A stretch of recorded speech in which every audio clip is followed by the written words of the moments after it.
Inside Out. Alright, kale nkwaniza ku the Inside Out nga bulijjo ku the SML News Yugi ndi kukebayita due to public demand. Abantu basabye nti emboozi tulina okujongerayo. Nkwaniza nate muyolole ku the Inside Out nga bulijjo nze Simon Muyanga Lutaya. Tubadde ne Professor Juma Waswa Balunywa. Gutwabuze ebibuzo ebingi okusooka sabiti ewedde okwala okutereeza abantu bafali baloza nti oba oli awo sajja tategereka bulungi wajja azaalibwa. Professor Waswa Balunywa is a proud son of Kasolo, the most industrialized village in Uganda. The most industrialized village in Uganda. What is industrialized in Kasolo? It has a steel rolling mill. The biggest steel rolling mill in this country is located in Kasolo village. Your village? Yes. That makes it the most industrialized area. Yes. When I was in Kasolo, I saw a heap of garbage around the factory there. That's part of the country today. Next time I'll arrange you make a visit and tour it. I like that, the most industrialized village in Uganda. Okay, Kasolo. The village is just a few kilometers off Iganga, Jinja Iganga Road. On your way to Luuka, there's a factory there. The steel roll is called what? Tembo? Is Tembo it Tembo Steel Rolling Mills? Yes. Around there you find Kasolo, the quiet village of the professor. Professor, abantu wayogera ku bwavu mu Busoga. Ne wajjawo ebibuzo bisatu byenjagala tuddemu. Abasooka baga nti walaganga ekizibu okimanyi properly, you analyze the problem properly, you gave no solution. What is the way out for Busoga? Okay, maybe nja kusooka nkiddemu obwavu Busoga buvaawa nakyogerako. Ate kanjogera Oluganda kubanga twagala bonna ne Buganda ka audience kaffe konna tuke nabo obwavu gye buli tebuli, it's not specific to Busoga. Obwavu nakugamba nti Jinja town was the East Africa's industrial town. Was. Busoga has failed to maintain that town as an industrial town. Busoga or government? You are fearing to say, Professor, alemereddwa ye government. No. Government mukwano yeah, government mukwano gwange. Government elemereddwa to maintain. Si Busoga. You want easy things. Yes. You want easy things. No. Attracting industry. Yes, government plays a role. You know? But I want you to remember the insecurity that developed in this country.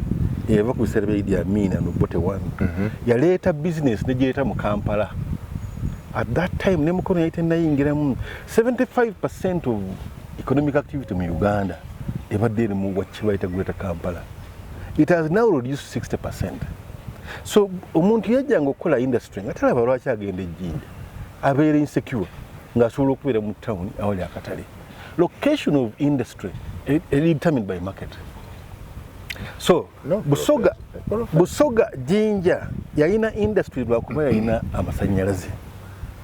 That is no longer important. It is no longer? No. Okuba nti amasanyalaze gali ku daamu so to locating out, it's no longer important. How? It is not. Anti-economics to money. It's no longer important? No, it's no longer important. Yet we are saying amasanyalaze gali awo. Amasanyalaze gasobola okutuuka awantu wonna awali industry. Nkugambye nti Tembo Steel. So kiki ekisooka? Nsooka industry, nsooka amasanyalaze. Bw'oba oyagala industry olina ebintu bingi byolowoozaako. Ekisooka katale. Katale? Not infrastructure. Akatale kali ludda wa? Kati bw'ogenda mu industry eri eno wano bazimba nzimba naye nga industries gye ziri nnyingi. But they're just building this infrastructure. The roads are just coming up in Namangu. So Busoga failed to keep that industry. Which Busoga? Wait a moment. Which Busoga failed? The Busoga leadership failed to assert itself to the extent in industries sigale Jinja. So industries moved from the 1970s either to Kenya or to Kampala. And that was countrywide. True. Yes. That's why I don't want you to blame Busoga.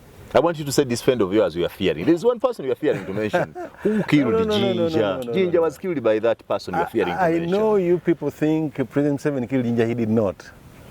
In fact, if his policies had worked, he would have located industries in Ginger. Because here is a central, he allocates. He doesn't let the market play its role. So that's the first one. Ebintu ebyalibawo abantu b'ejjinja emirimu byavaayo biri mu Greater Kampala area. So when you look at industry area, eri munamanve tekyali jjinja. True. Yes. Yeah. So who is causing it? No. Mwabayivu. Because Museveni moves on the policies of, he keeps saying mumuwa policies ze mumuwa. Okay. So, and you have been part of them. That is one small one.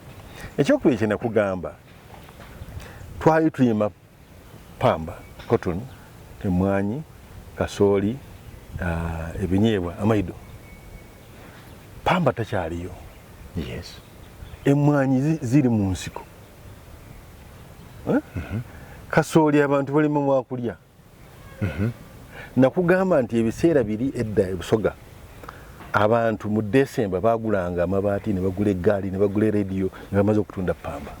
It is no longer there.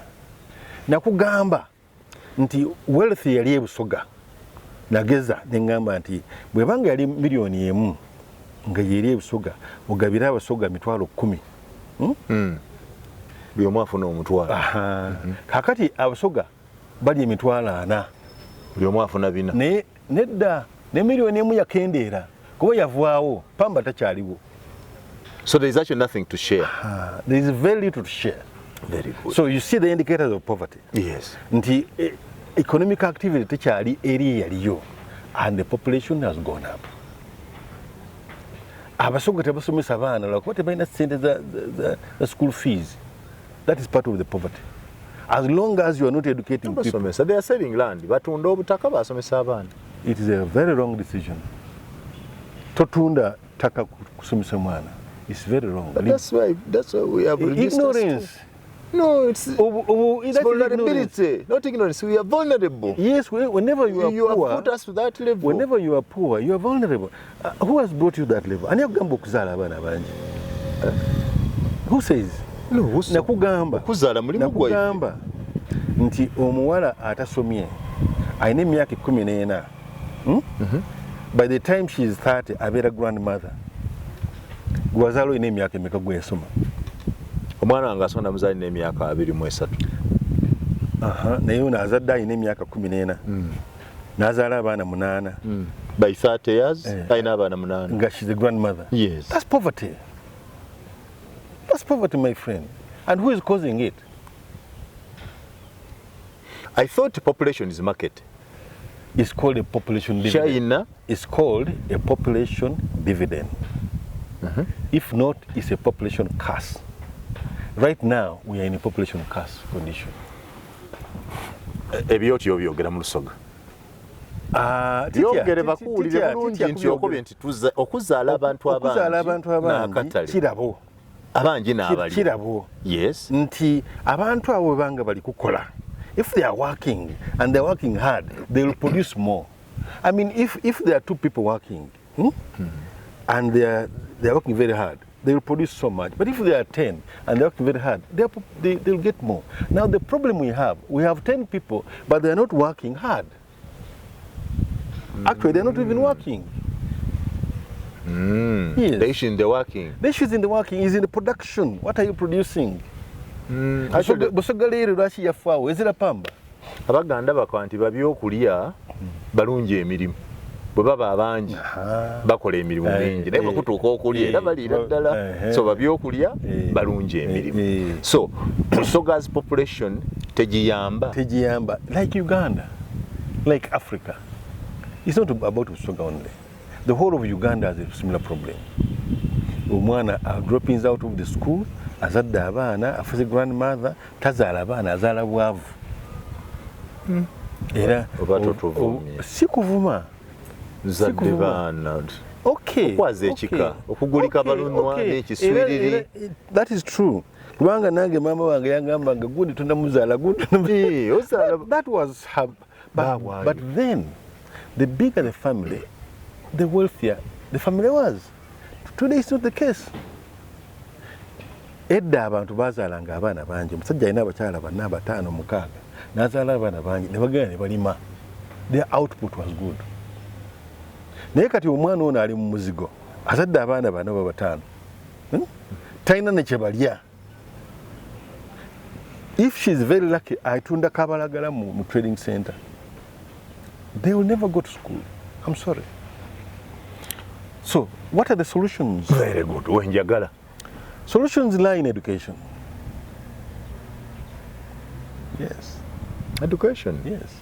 If the solution was there, Busoga would be better. Busoga has educated PhD holders. I can only count some for you. Those are handful. Nkugambye edda kolinda kugambye nkugambye nti abaana bano aba dropping out mu ssomero bagenda bazaala abaana bangi they're not educated, they're not productive. First of all, taata wange gomanyi omwami w'e Busoga, yes, yatuzaala twali bangi ne tusomera e Busoga. Abaana abaffe tebasomedde Busoga. They are in Kampala schools. Why? Because that is how society is evolving. Everybody who is educated, whether in Busoga or in Mbarara or in Soroti or in Gulu, who is educated and comes to Makerere, comes to universities, does not take their children back to those institutions. So amasomero agali mu byalo gabonaabona lwakuba first of all abaana babasoma bali balimu amagezi tu abazadde baabwe balinamu kasente. So when you see these schools empty, when you see these schools struggling, tezikyalina bantu abo abali ngaffe abasomerayo. So the poverty, the solution lies in education. Abasomye omwana bw'asoma mu university omuwala n'atuuka ku 22 ng'afulwa mu university. Yaba mukazi yaba ajja kuba akayirikire mu isomo myaka 2 akasoma abajja akayirikire. Anti abatannazaala era baba bagenda okuzaala ina decisions zakola nja kuzaala abaana babiri aba asoma. Era I believe omwana wo ng'abadde mu university tomukkiriza kuzaala ng'akyali mu university. No, so but when they finish alowooza nja kuzaala abaana omu babiri basatu bana. It's not about 10. That's number one. Abaana basome era nebaza president yaleeta UP in USA. Weebiri tubirongoose bikole bulungi. Professor, mwendoza nti wona nkubera kwa mazima. Ebintu byene ebitwise byoliko nti UP and USA. UP ite kugula la primary kubite. What is there? That quality of education? What is there? Yeah, because you're not making it. It is you. My friend, don't expect government put money, put food in your mouth. Government ekuwadde conditions okolere byoyagala. Tekaka kukola kintu kyonna. Why police yayo? This government is liberal. It has liberalized markets, free market economics. Do what you want. Naye gambye nti gwe omwavu kankuteerewo essomero mugende mulongoosa amasomero ago. Think about it. Genda olongoosa amasomero ga UPE. Make sure nobody drops out. Just make sure nobody drops out. But otunuulira figures z'abaana abayingira mu P1 n'abafuluma mu P7. Abafuluma is less than 50%. Yes. N'abo abamaze P7, possibly more than 50% of abamaze P7 don't proceed. Yeah, problem between. You cannot have a middle class of people who are ignorant. So that's what you call a middle class. You cannot have a middle class of people batasomye kankyogere bwentyo. Balina okuba nga basomye nga bakola nga bafuna ssente.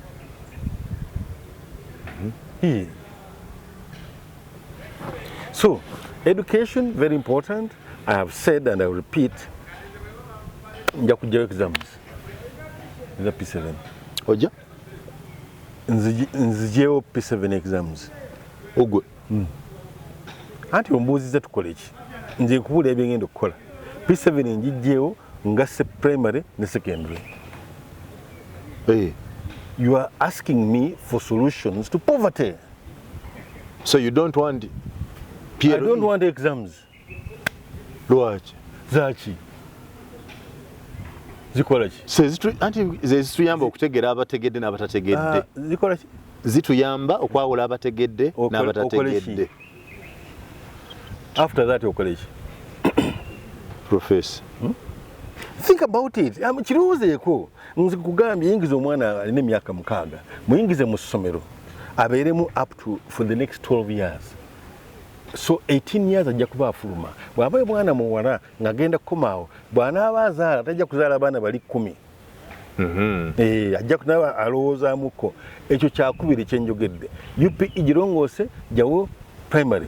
Ekyokusatu tandika Piero primary living examination. How do we certify that this person has completed and really had to complete what? For what purpose? Ogenderera kyo kigendererwa. Ekya Piero. Hey, what is the purpose of Piero? To test whether this child has mastered any skills. And afterwards? After that, those who have mastered continue. Those who have failed. Where do we put those who have failed? That's the question. That's the answer. I'm saying keep them in school, continue to train them, change the curriculum. The curriculum has been changed to some extent. Change the curriculum so that introduce skills as we go. Sure. Yes. Introduce different types of skills as we go. Gwe wake wamwe mama wa ina kiyakuyigiriza. Oh, true. You have a skill when you are still a child. No, as you grow, abaana bano tuwe skills zanjawulo. They can be determined scientifically. Ekirala sigwe bayita omuyolerero oba kayoola mu Luganda bonna bagende. Ate oyagala abantu bave mu bwavu. Ate nkuwa solution. Ate ogiyita muyolerero. Kayoola bonna basome. Tuka mu P7 tososola bonna bagende. Ne P7 njijjeewo nze mu bwongo bwange teriiwo. You want an education system mu P1 to P12. To P12 bonna kugenda bugenzi. Naye ng'okyusa skill sets zigenda zikyuka all through. Ogenda identifying omwana oba ali mu science oba ali mu arts. Kano bino mwatandise ebyokusomesa abaana baffe painting. Omwana ali mu senior 3 nti akola ne painting. What does that mean? Tuli kugoba bwavu kyenjagala okulemerako. Nkugambye ekyo nkimaze leeta technology mu masomero. This world has changed so much technologically. Ffe tukyali mabega tukyebase. Nja kulaga video is printing a house. Manyi printing press wekola? Do you know what printing is? Yes. No, printing amawulire? Yes. Do you know you can print a house? Print a house plan. It's not a plan. Print your house. Nga wogirabe eyo nga printinga. Print a house? Yes. What do you mean, Professor? Ebintu ebindi bijja kunta. What do you mean, printing a house? Oli munnamawulire naye olabika okyali mabega nnyo. Ndi munnamawulire naye ebyo Busoga ndikwenda kubitegeera mu Busoga. Anti wasomaku noonereza. Find out. Do we print a house? Yes. Because the technologies are changing. I've told you that in agriculture, ensi edikulakulaine, they are fertilizing ekiduuma buli kiduuma kirala batakufertilizer. Yes. Using a drone. Iwoka afuira bwoba ng'olina amaanyi. You can't compete with such people. So I'm saying, can we understand that technology? That's why I told you we have technicians, not technologists. So you must start developing technologists who will understand that technology. Okay. So I'm still in the education. I bring technology to schools. What technology do I take to Kasolo? Let's go by your village. Kasolo Primary School. And the Jimaji, but I was only primary and secondary. Jimaji, a full sendala. So, likuleta technology. Bege kukanika radio. It depends on the environment. Amasimugano is one of the things which are very important in this country. Esimulino. We were in Okulibula, we know Kutika, and Eloreda do Maisatu. I'm saying to you, take a technology on. Maybe one day you'll make a phone.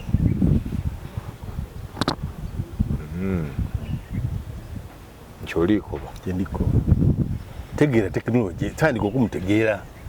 Because if you are 80% of your people are in rural areas, but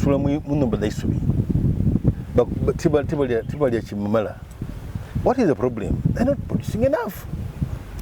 There's also leadership problem. Wow, Leadership. Leadership, yes. Leaders show the way. Leaders guide. Leaders show you where you should go. Okay. Yes. So education is one. Have we lacked leadership in Busoga? Are they doing that? Professor, you answer philosophically. Yes. Do we have a leadership deficit in Busoga? We have leaders, and I want to acknowledge them, but they are not mobilizing people to work and improve themselves. And the problem is both ways. Ndikuzaala omwana nalowooza nti MP ajja kumuweerera. Big problem. Yatusaba akalulu. Yali kati byonananize. Abali bikwase Kyagulanyi oba bikwase Muyanga. Ajja kutwalawo ssente. Ediweera omwana. Ffe yatugaa ti bikwase Muyanga twabyemba. In fact, one of the things I wanted to tell you is, when are you, at what point of political governance are you joining? Is it parliamentary? What level? No, I have no interest in that. I have no interest in that politics. Then you are not helping the Busoga. If with all that knowledge you don't want to get into leadership. Go on my blog. I have over 400 articles on my blog. Have you looked at it? If you think I'm good enough, have you looked at my blog? How many of my videos have you seen on YouTube? Or on TikTok? How many of my podcasts have you listened to? And they are there, in their hundreds. You want to Busoga? Work aside the podcast. I single it up with MP. Wafuka MP, buli weekend odakwido yogere naye, you're better off there. Because abana batwale mu isomero era nkubiriza ba MP esomero limbe muteekwa isira. That is where knowledge is dispensed, not the MP. Mulikuwa kuwaiza wabwerere. MP's role is kubateeseza kubona bizibu mu nabyo abitwale ku central babisolving. That is the role of an MP. Professor Balunywa, ekikutiisa okufuuka MP ki? Kubanga oli kuneetoloza makoona bikyendi kukoba. Go to Busoga, stand in Kasolo, become an MP, offer leadership. Ekikutiisa ki? Kutya. I think I've served this country in various ways. Yes. And you have retired from one much job. Better than being an MP. Yes. I mean, how many MPs have I trained in the institution? How many are there? If I'm not mistaken, possibly about 10 ministers in cabinet are my former students. I've done a job, and they are good people. So? Yeah. They're there. I mean, that's how I'm contributing. Sabalonzi bakusaba okwesimbawo. Ojja kubadde emera. Enjo njidemi. My calling is different. My calling is about educating and trying to transform individuals who can transform society. Let us attack the notion nti obusaadda buno bwatuyize inuma tibutukoleire twogere mazimba because tuli Busoga you and me feel about region yetuvaamu twogere amazima nti abasaadda bano ife tibatukoleire bani why abali mu gavumenti Museveni ni group ye why naye watusomesa economics going at comparative advantage you find a region like Busoga already peaceful environment enough water bodies a hospitable population and all that that place is easier to develop than Karamoja comparative advantage and then today you come and tell me that Karamoja is developed fast growing. How would you develop a place from zero and you fail to help one that had already moved 6 to the of the 10 steps? My brother, nobody owes you a living.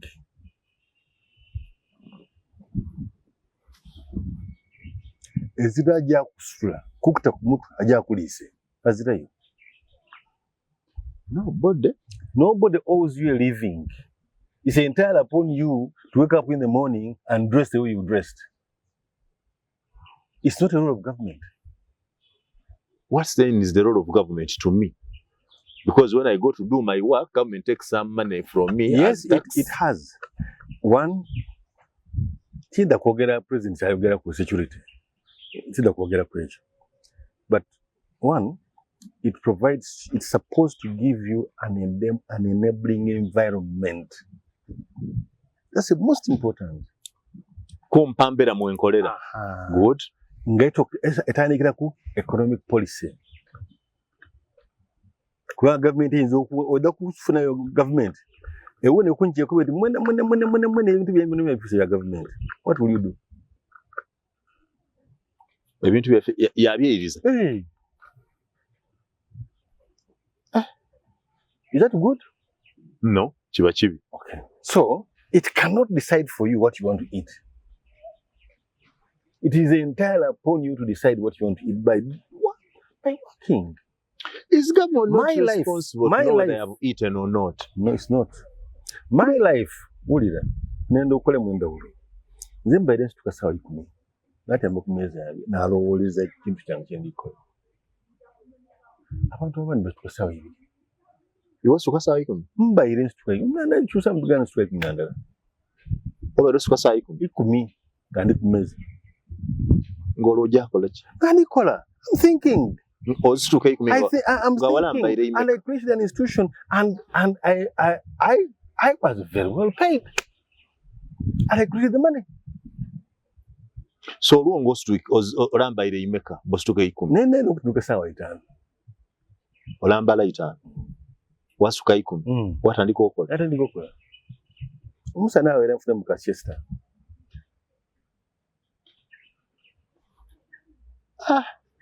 Sawa 10 gostu. Ku myaka jjo. Kubanga buti oli mu future. Baba gikusubiza ngati future oli gifunda li yakati oli lambala mu future. Abantu benkoze nabo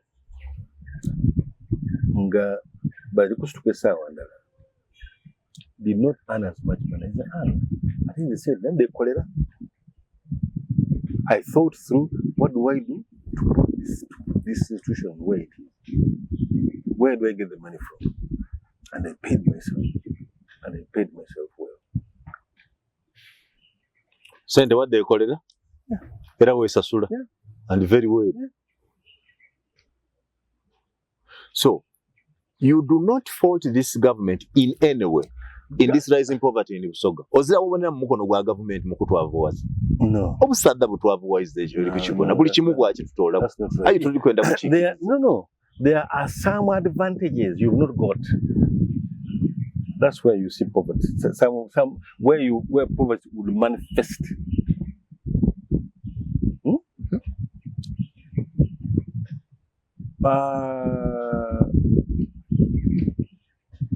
Unaja in various institutions.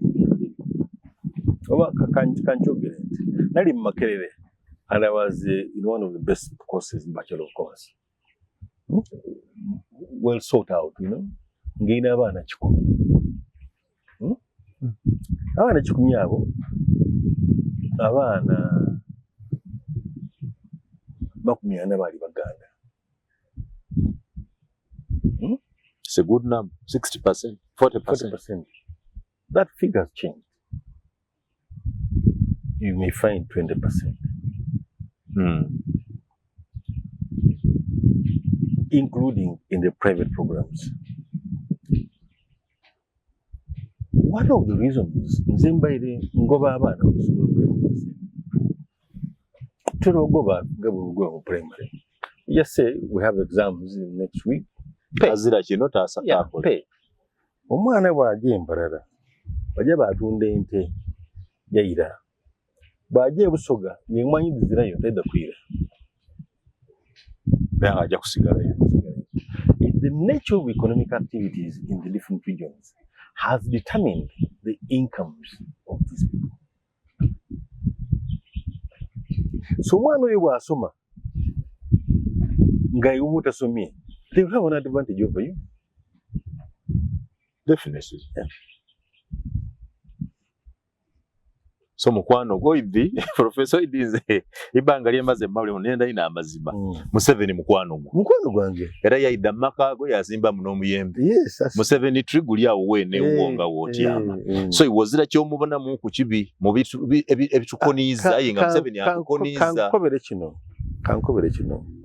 In leadership, when you want to quarrel with your leader, go and quarrel with him face to face. Do not go and start critiquing your leader when he is not there. Good politics says, Nzibwe never need president, like I have on some occasions. Namukoba nti kino ni kino. Nte mu muti bwe mubona muti timukora biri buso.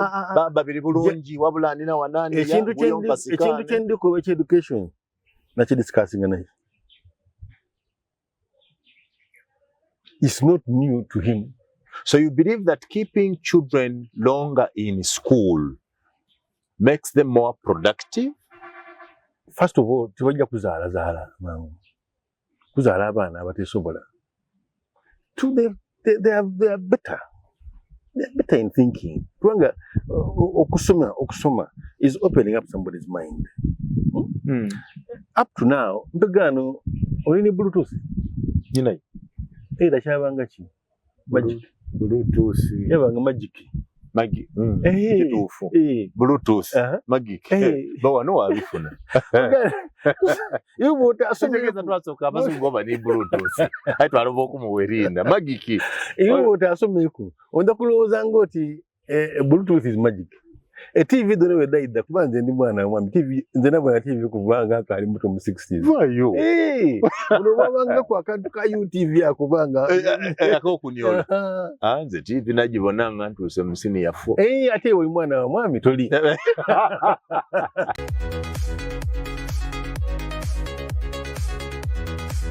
This is Insider.